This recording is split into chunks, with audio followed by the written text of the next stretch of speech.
সবাই ভাবে পোলাও খালি মনে হয় মাংস দিয়ে হয়, কিন্তু আজকে এমন একটা পোলাও বানিয়ে দেখাবো যেটা ছানা দিয়ে হয়।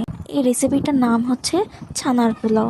এটা বানানোর জন্য প্রথমে দুধটা একটু ফুটিয়ে এর মধ্যে ভিনেগার দিয়ে আগে ছানা তৈরি করে নিতে হবে। ছানার মধ্যে থেকে সব পানি একদম বের করে নিতে হবে, কিন্তু এরপর ছানাটা কিছুক্ষণ ম্যাশ করে নিতে হবে যাতে এর ভিতরে কোনো দানা দানা ভাব না থাকে। এরপর এর ভিতরে 1 চামচ বেসন, 1 চামচ ময়দা আর ছানার সমপরিমাণ চালের গুঁড়া নিয়ে ভালোভাবে মাখিয়ে নিতে হবে। এর মধ্যে একটু পানিও দিতে হবে যাতে একটু নরম হয়ে যায়।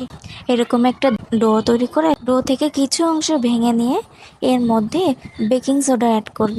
এটা দিয়ে আমরা আলাদা একটা মিষ্টি বানাবো। এরপর আরেকটু ডো আলাদা করে এর মধ্যে জাফরান মিশিয়ে সুন্দর একটা লাল কালার করে নিলাম। এরপর একটা প্যানে তেল নিয়ে প্রথমে ছোট মিষ্টিগুলো ভালোভাবে একদম গোল্ডেন ব্রাউন করে ভেজে নেব।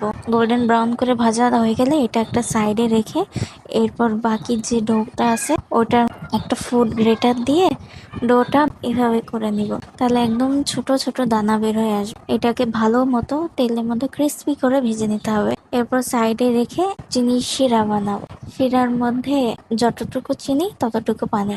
আমি এখানে 1 কাপ চিনি আর 1 কাপ পানি নিয়েছি। এরপর এর মধ্যে কিছুটা দারুচিনি আর এলাচও দিয়ে দিয়েছি যাতে ভালো একটা ফ্লেভার আসে। এরপর এই ফুটন্ত অবস্থায় এর মধ্যে ছোট মিষ্টিগুলো দিয়ে দিব।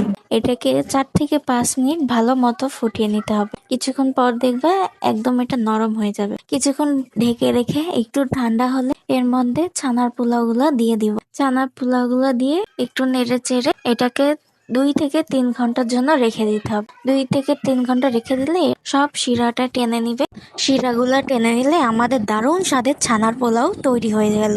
এটা দেখতে যেমন সুন্দর, খেতেও কিন্তু ততটাই মজার। তোমরা বাসায় এটা তৈরি করে দেখতে পারো। মাঝে মাঝে এরকম একটা মিষ্টি যদি তৈরি করা হয় তাহলে কিন্তু মজাই হয়।